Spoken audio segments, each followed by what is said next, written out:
Бүгін орамжапырақ қосылған пирожки дайындаймыз. Видеоны соңына дейін көріп, каналға тіркелуді ұмытпаңыздар. Жылы суымызды құямыз, қантымызды салып, ашытқымызды қосып, барлығын араластырамыз. Ұнымызға тұзымызды қосып, араластырып шығамыз. Содан соң ерітілген сары майымызды құямыз. Ұнымызды шет-шетінен сала отырып, қамыр жасаймыз.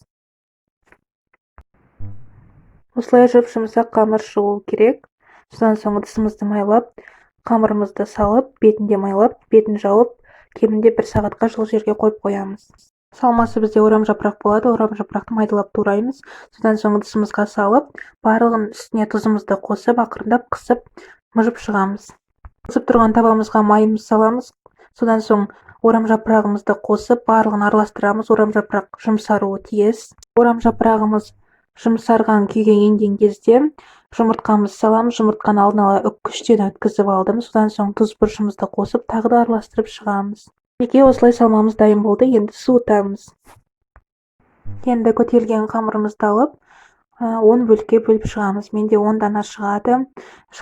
Енді барлығын дөңгелетіп, содан соң қолымызбен жайып, суыған салмамызды ішіне қосып, осылай түйіп, теріс қаратып, табамызға қоя береміз. Мінекей бізде дайын болды. Енді бетіне жұмыртқаның сарысын жағамыз. Соң қызарғанша пісіреміз. Мінекей біздің бәлішіміз, пирожкиіміз дайын болды. Міндетті түрде жасаңыздар. Сіздермен болған меруерт.